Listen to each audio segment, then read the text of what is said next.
Term तक हमने mineral elements के बारे में कुछ जनरल हेडिंग्स, छोटे छोटे हेडिंग्स हमने डिस्कस किए थे, जैसे mobility of element, functions of essential elements, toxicity of elements.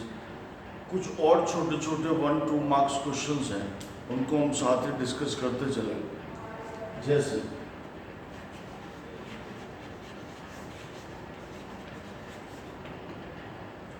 Beneficial elements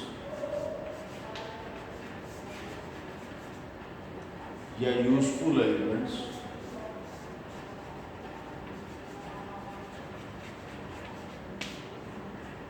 या इन्हीं को फंक्शनल एलिमेंट्स कहा जाता है। हमने लिखा है कि जो 17 असेंशियल एलिमेंट्स हैं उनके बारे में जैसा हमने मैक्रो और माइक्रो करके अलग अलग बात की, पर ये एलिमेंट्स उसमें शामिल नहीं हैं।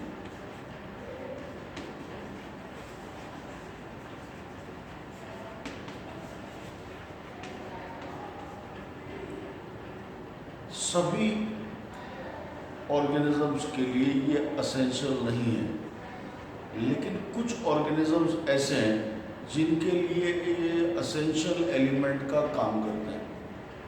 यानी ये एसेंशियल है फॉर स्पेसिफिक ऑर्गेनिजम्स। सिर्फ उन्हीं के लिए एसेंशियल है, एक पर्टिकुलर फंक्शन के लिए एक पर्टिकुलर स्पीसीज में इनकी डिमांड होती है। जैसे फॉर एग्जांपल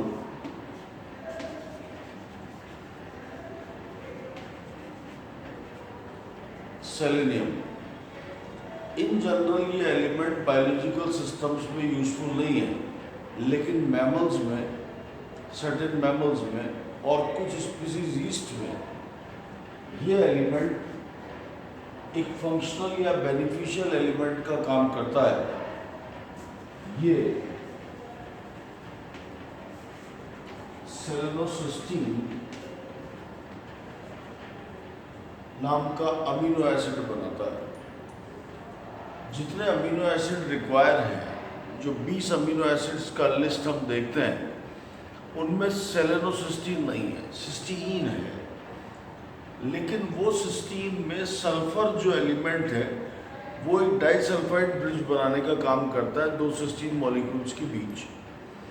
यहाँ क्या होगा, सिस्टीन फॉर्मेशन के लिए सल्फर को रिप्लेसमेंट में सेलेनियम चाहिए होगा, तो वहाँ पर उन प्लांट्स में, मैमल्स में सेलेनोसिस्टीन उस नॉर्मल सिस्टीन के लिए शब्द काम में लिया जाता है। इसके अलावा कोबाल्ट, हमने पढ़ा है कि नाइट्रोजिनेज एंजाइम की 2 सब यूनिट्स हैं, 2 कंपोनेंट्स हैं, कंपोनेंट 1 एंड कंपोनेंट 2। इन दोनों से मिलकर नाइट्रोजिनेज कॉम्प्लेक्स बनता है, एंजाइम का फॉर्मेशन होता है। नाइट्रोजिनेज के 2 कंपोनेंट्स को जोड़ने के लिए कोबाल्ट एसेंशियल है, यानी ये सिर्फ उस पर्टिकुलर सेट में काम आता है जहाँ नाइट्रोजिनेज का सिंथेसिस होता है, अदरवाइज ये एक एसेंशियल एलिमेंट नहीं है।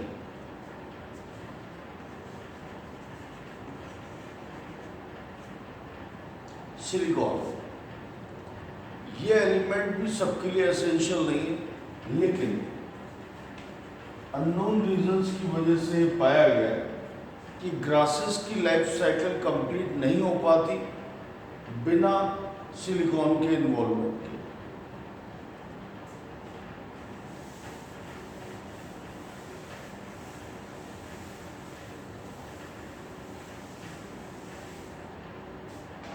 अनदर एग्जाम्पल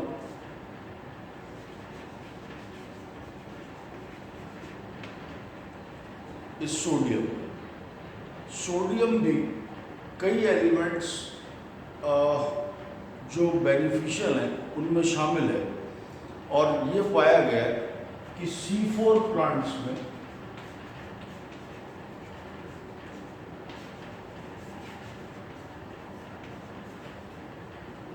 सोडियम के बिना C4 प्लांट अपना C4 साइकिल रन नहीं कर पाते। तो बेनिफिशियल एलिमेंट वो एलिमेंट है जो एसेंशियल्स की लिस्ट में शामिल नहीं है, लेकिन कुछ स्पेसिफिक स्पीसीज के लिए वो एसेंशियल एलिमेंट की तरह ही बिहेव करते हैं। और उसके चारों एग्जाम्पल कोबाल्ट, सोडियम, सेलेनियम और सिलिकॉन, हमें ये 4 एलिमेंट एटलीस्ट याद रखने चाहिए।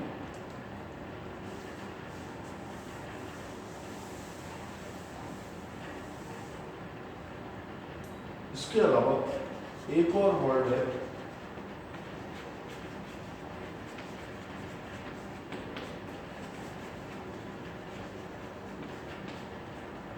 Semi essential element.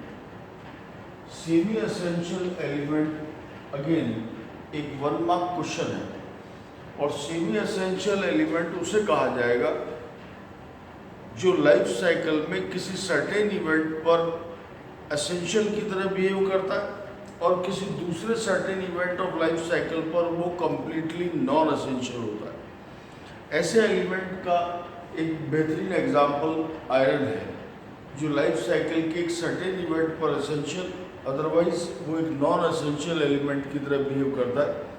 ऑलरेडी हमने माइक्रो एलिमेंट्स की लिस्ट में आयरन का नाम पढ़ा हुआ है।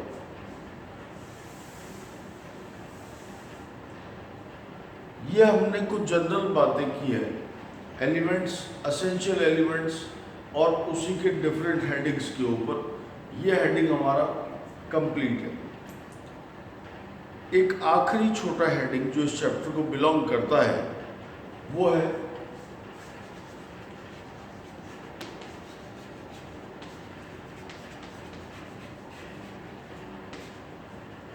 सॉइललेस कल्चर्स का। नाम से ही लग रहा है कि यहाँ पर सॉइल को यूज नहीं किया जाता किसी प्लांट को ग्रो करने के लिए। यहाँ पर कुछ सिंपल इवेंट्स हैं, जैसे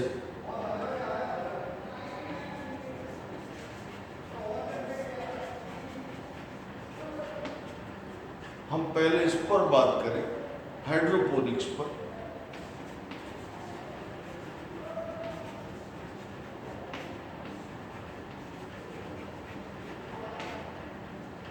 जिसे हम सॉल्यूशन कल्चर के नाम से भी जानते हैं। यहाँ पर किसी प्लांट को न्यूट्रिएंट सॉल्यूशन में डायरेक्टली ग्रो किया जाता है, सॉइल से उसका कोई कनेक्शन नहीं हो पाएगा। इस मेथड को सबसे पहले ग्योरिक ने डिस्कवर किया था। उन्होंने टोमेटो को सॉल्यूशन में, न्यूट्रिएंट सॉल्यूशन में ग्रो करके देखा पहली बार, और लगभग 7.5 मीटर तक उन्होंने उस प्लांट को ग्रो करके देख लिया।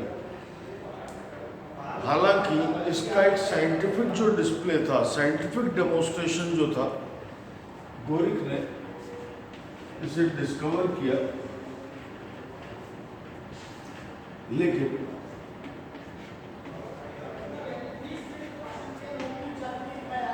जूलियस फॉन सेचेस ने इसका फर्स्ट साइंटिफिक डेमोन्स्ट्रेशन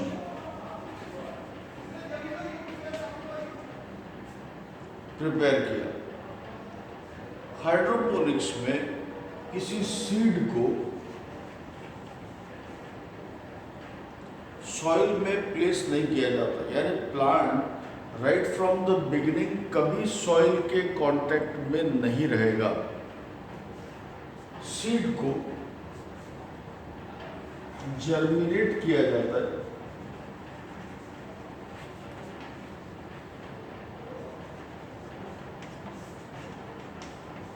किसी फिल्टर पेपर पर। Seed is germinated on a wet filter paper, और जब वो यहाँ पर जर्मिनेट कर जाएगा तो सीड को जर्मिनेट करने के बाद उस सीड को सीधे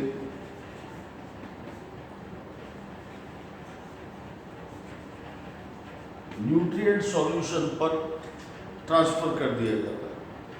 वास्तव में ये न्यूट्रिएंट सॉल्यूशन पानी में बनाया गया है और इसमें प्योर एलिमेंट्स मिक्स किए जाते हैं जो डिफरेंट कंपाउंड्स का एक मिक्सचर होते हैं।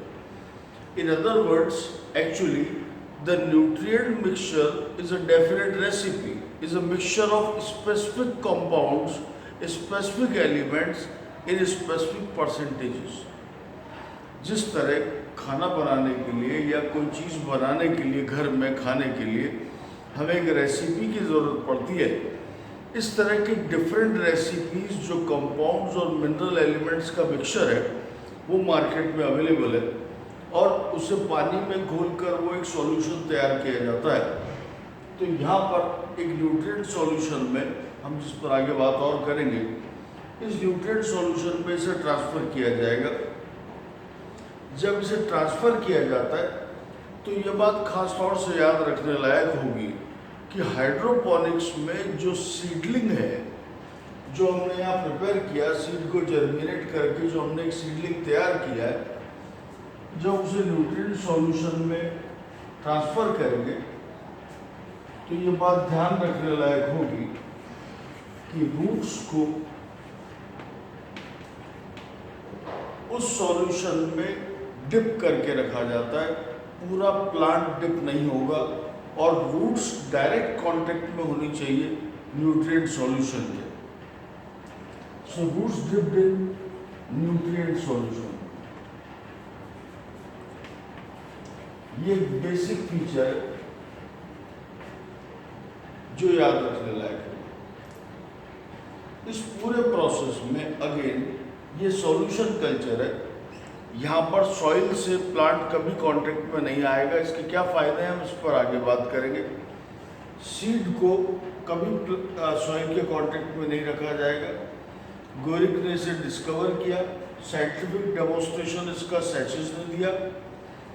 यहाँ जर्मिनेशन के बाद जब सीडलिंग डेवलप हो गया तो उसे न्यूट्रिएंट सॉल्यूशन पर ट्रांसफ़र किया जाएगा और न्यूट्रिएंट सॉल्यूशन पर ट्रांसपोर्ट करने में हमें ये बात ध्यान रखना है कि न्यूट्रिएंट सॉल्यूशन के डायरेक्ट कांटेक्ट में रूट होनी चाहिए, यानी रूट उसमें डिप्ड होनी चाहिए। इसकी डिटेल्स पर हम नेक्स्ट टाइम डिस्कस करेंगे।